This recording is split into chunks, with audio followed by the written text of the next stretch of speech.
DRG Kids।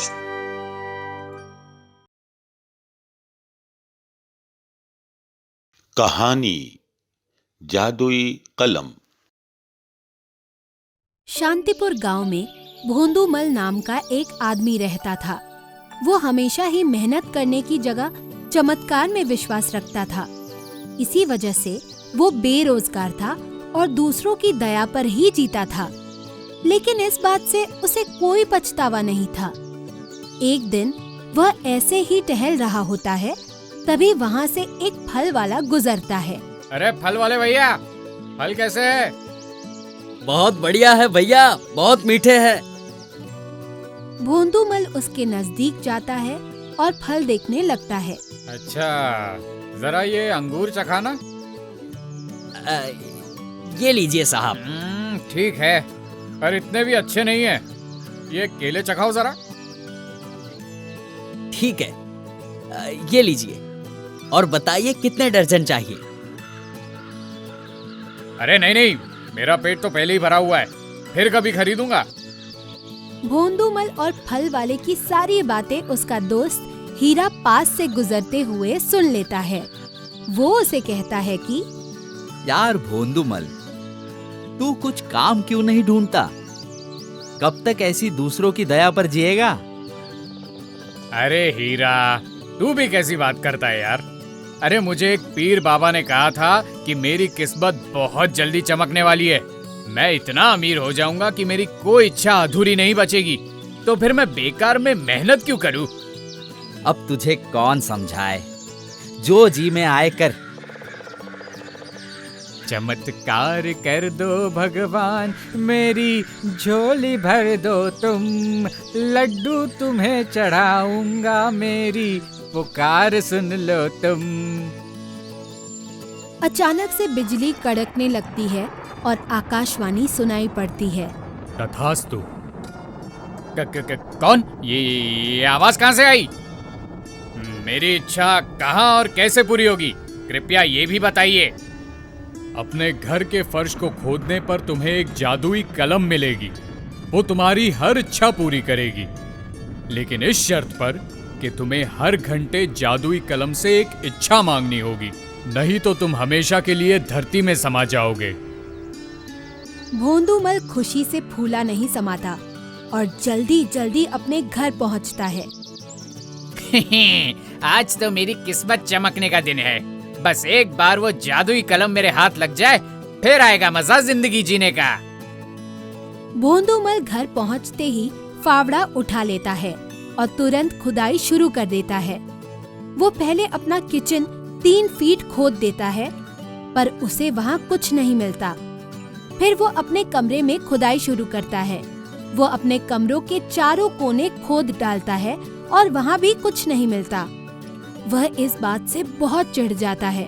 वो अपने लिए एक गिलास पानी लाता है और जब वो पानी पीते हुए शांत दिमाग से देखता है तो उसे कुछ चमकता हुआ दिखाई पड़ता है। वो उसे खोदता है तो उसमें से जादुई कलम निकलती है। भोंदूमल को अपनी किस्मत पे यकीन नहीं होता। वो ये देखकर अपने आपे में नहीं रहता कि बिना मेहनत किए ही दुनिया की सारी सुख सुविधाएं उसके पास होंगी। अरे वाह, अब मैं इस कलम से अपनी सारी इच्छाएं पूरी करूंगा। अब भोंदूमल के झोपड़े की जगह बहुत विशाल और आलीशान घर खड़ा था। उसके रूप को देखकर कोई उसे पहचान नहीं पा रहा था। उसके घर की छत के ऊपर एक हेलीकॉप्टर और एक पायलट तैनात था। बड़े बड़े देशों से व्यापारी उससे मिलने कार में आने लगे। अरे देखो भाई, सुना है इस घर में जो रहता है वो पहले हमारे गांव का भोंदूमल हुआ करता था। अरे नहीं, ये कैसे हो सकता है? कहाँ वो भोंदू सा दिखने वाला भोंदूमल और कहाँ ये राजकुमार सा दिखने वाला आदमी? अरे तुम लोग यहाँ खड़े खड़े बातें ही करते रहोगे या इस आदमी की शादी में भी चलोगे? सुना है एक विश्व सुंदरी से इसकी शादी होने जा रही है। पूरे गांव को न्योता आया है शादी का। चलो चलो, जल्दी चलो। भोंदूमल एक अप्सरा जैसी सुंदर महिला से शादी करता है। और उसके 3 प्यारे प्यारे बच्चे भी होते हैं। वह किसी राजा की तरह रहने लगता है। उसके घर में विदेशी बावर्ची काम करते हैं और हर काम के लिए एक खास नौकर होता है। भोंदूमल अपने जीवन की हर इच्छा मांग चुका था। धीरे धीरे उसकी सभी इच्छाएं खत्म होने लगती हैं। उसे ये बात खाए जाने लगी थी और कुछ ही दिनों में उसकी सारी इच्छाएं खत्म हो गईं। हे भगवान, अब मैं क्या करूं? मेरे पास मांगने के लिए अब कोई इच्छा भी नहीं बची। मुझे जल्दी ही कोई इच्छा तो सोचनी ही पड़ेगी, नहीं तो आकाशवाणी की कही बात सच हो जाएगी। और उन पीर बाबा ने भी तो यही कहा था कि मेरी किस्मत अचानक बदल जाएगी, मेरी कोई इच्छा अधूरी नहीं बचेगी।